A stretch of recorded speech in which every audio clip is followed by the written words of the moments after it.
Aujourd'hui, il me semble très important et très essentiel de revenir sur certains sujets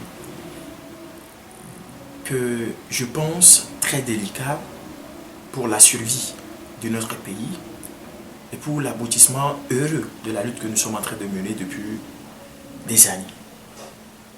En effet, depuis quelques semaines, sinon depuis quelques jours, vous constatez avec moi que toute la classe politique et même nos amis de la société civile semblent être tellement préoccupés par les histoires d'élections présidentielles. C'est vraiment ahurissant pour nous autres. Parce que pour nous, les élections ne constituent pas la solution au problème du pays. Nous n'avons pas un problème électoral au Togo.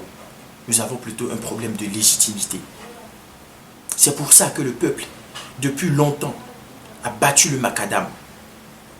C'est pour ça qu'à partir de 2017, le peuple s'est mis nombreux dans la rue et dans toutes les villes de l'intérieur, et même à l'extérieur dans la diaspora, pour exiger le départ pur et simple de Faure Gnassingbé. Chemin faisant, la CEDEAO a été invitée à faire une médiation. Elle a fait des recommandations. Elle a proposé des élections. Nous-mêmes avons jugé les conditions inacceptables, quoique nous avions eu 8 membres. À la CENI, nous avons jugé ces élections, les conditions d'organisation de ces élections inacceptables. Et nous avons appelé le peuple au boycott. Le peuple a respecté notre consigne. Ils l'ont suivi de façon massive. Et le régime lui-même sait que ceux qui sont partis voter n'atteignaient pas 10% de l'électorat total. Mais nous étions très surpris de constater que rien n'a changé après le 20 décembre 2018. Mais nos collègues de l'opposition et autres ont appelé le peuple à aller voter lors des parodies d'élections locales. Bon nombre de nos concitoyens ne sont pas allés. Et si l'opposition et nos partenaires de la société civile étaient vraiment sérieux, nous pensons qu'ils devaient pouvoir analyser l'attitude de la population et comprendre que le peuple n'était pas d'accord avec leurs directives. Et je précise très bien, la CENI qui avait organisé ces élections locales découlait directement de l'Assemblée nationale que nous avons tous rejetée. Assemblée nationale qui provient d'ailleurs des élections que nous avons tous boycottées. Mais rien n'a changé encore depuis les locales. Et malheureusement, nos amis de l'opposition, d'autres opportunistes et arrivistes, et certains de nos partenaires de la société civile appellent encore le peuple à aller se faire inscrire sur les listes électorales pour aller voter. Nous pensons, je pense personnellement, en tant que porte-parole de la jeunesse, que c'est une aberration. Il faut que certaines personnes cessent de jouer avec le peuple. Il faut que certaines personnes cessent de faire de la pagaille au Togo. Soit on veut le changement, on s'organise pour l'avoir. Soit on veut faire de la pagaille et on le fait proprement. Mais ici, le peuple ne veut pas faire de la pagaille. Le peuple veut le changement. Le peuple veut le départ de M. Faure Gnassingbé. Alors que toutes ces personnes-là arrêtent cette comédie qu'ils sont en train d'organiser. J'avais entre-temps dit qu'au Togo, nous avons un problème crucial qui est scindé en 2 branches. Que le président de la CENI proclame aujourd'hui Kodjo ou comme là, Fabre ou Achadam gagnant et que l'armée décide de ne pas s'interférer. Et le problème est résolu. Mais malheureusement, toutes les institutions de la République sont inféodées au système en place. Et aujourd'hui, nous savons tous que dans les conditions actuelles, aucun candidat, aussi populaire soit-il, ne peut jamais être proclamé vainqueur, même s'il a été voté à plus de 100% par le peuple. Mais malheureusement, nos amis disent vouloir aller à ces élections. Je ne sais d'ailleurs contre qui. contre Faure Gnassingbé, c'est encore là une autre aberration. En 2015, Francis Pedro, membre de la CENI, était vice-président de la CENI. Mais rien n'a changé. En 2020, l'opposition n'a pratiquement aucun membre dans la CENI. Mais on dit quand même être confiant de la victoire. Comment peut-on dire une chose et son contraire? J'ai comme l'impression que nos amis sont en train de jouer avec le destin de ce peuple. Et il faudrait qu'ils puissent s'arrêter.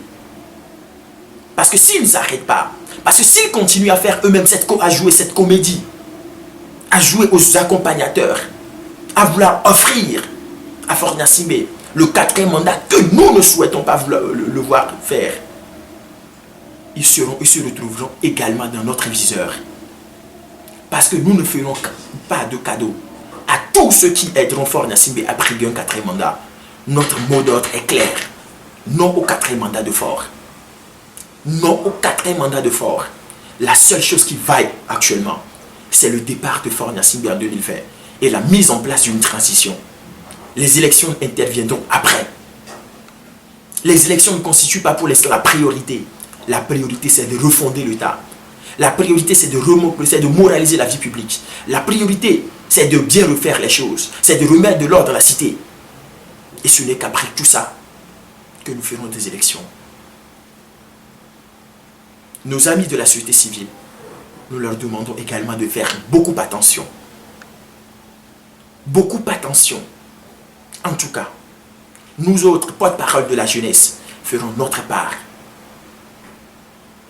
J'ai entendu la coalition des 14 partis politiques, l'ANC, et presque tous les partis politiques de l'opposition, à l'exception des démocrates et du PNP, appeler le peuple à aller se faire inscrire.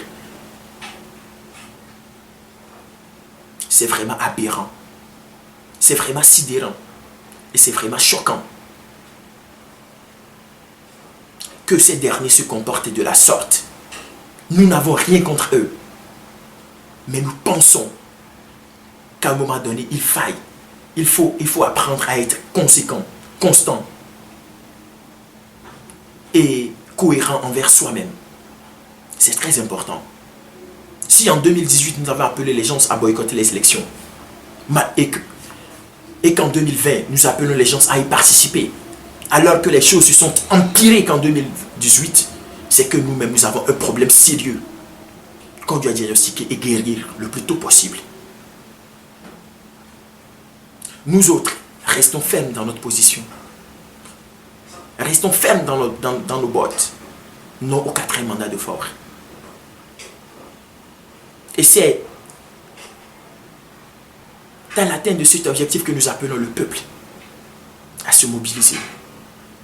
Nous demandons au peuple de ne pas s'inscrire dans cette démarche électoraliste. De ne pas s'inscrire dans cette démarche qu'on le propose, parce qu'elles ne conduiront qu'à l'échec de notre lutte. Elles ne conduiront qu'à des violences, à des assassinats, à des massacres collectifs, à des meurtres, à des exils forcés et douloureux, à des disparitions, et à la fin, à un gouvernement d'union nationale. Et le cycle recommence. Pendant tout ce temps, le peuple est en train de souffrir. Pendant tout ce temps, la pauvreté s'enracine. Pendant tout ce temps, les gens n'ont rien à manger. Pendant tout ce temps, nos hôpitaux demeurent dans un état délabré. Pour les révisions électorales qui commencent, nous demandons une fois encore de faire de cette occasion un moment de protestation pacifique et non violent contre le processus en cours et contre la volonté même de Faure de briguer un 4e mandat. À la jeunesse, je dis cessez d'être les accompagnateurs du système. Quand on refuse, on dit non. Vous êtes les premiers à dire ça ne va pas. Ils sont mauvais, ils sont ci, ils sont ça. Vous êtes les premiers à crier à la misère, à la pauvreté. Vous êtes les premiers victimes de ce système-là. de la gouvernance catastrophique de Faure Gnassingbé. Mais vous êtes également les premiers à l'accompagner. Vous êtes les premiers à aller retirer 2000 francs CFA pour lui faire campagne. Vous êtes les premiers à jouer aux OPS. Quoique vous sachiez que les élections n'apporteront rien. Au final, vous dites allons tous manger. Vous partez manger quoi au juste? Vous acceptez sacrifier votre destin, votre avenir contre 2000 francs. Et pour certains, contre quelques 50 ou 100 000 francs CFA. Et à la fin, vous revenez crier encore, ça ne marche pas, il faut qu'il parte, il faut qu'il parte. Comment? Vous êtes également des traîtres de cette lutte. Vous êtes également des traîtres de cette lutte. Il n'y a pas que les politiciens. Vous criez tout le temps, les politiciens, ils font ci, ils font ça. C'est à cause de que la lutte, ça ne marche pas. Mais vous oubliez qu'également à cause de vous, c'est également à cause de vous que ça ne marche pas. Parce que si le dictateur survit encore, c'est en partie parce que vous avez décidé de l'accompagner. C'est pourquoi Gandhi dit souvent que le moyen le plus efficace de lutter contre l'injustice, c'est de refuser de coopérer avec elle. Et c'est à cela que je vous appelle. Cessez de coopérer avec eux. Cessez de les accompagner. S'ils vous tendent 2000 francs, refusez. Quel que soit ce qu'ils vous tendront pour participer à leurs manifestations, à leurs meetings, à tout ce qu'ils organiseront, dites non. S'ils vous donnent, s'ils vous proposent même des milliers de francs CFA pour les accompagner dans quoi que ce soit, dites non. C'est cela la cohérence. C'est cela la constance. C'est cela la dignité. Vous montrez par cela que vous êtes des hommes dignes. Alors cessez de jouer aux accompagnateurs. Soit vous voulez le changement, soit vous voulez le statu quo. Mais si vous voulez véritablement le changement, cessez de vous comporter en traître. Cessez d'accompagner ce système-là qui ne veut pas votre bien. Cessez d'accompagner Faure Gnassingbé qui travaille à nous appauvrir, à nous maintenir dans la misère. Chers amis, chers concitoyens, travaillons à faire partir Faure Gnassingbé en 2020.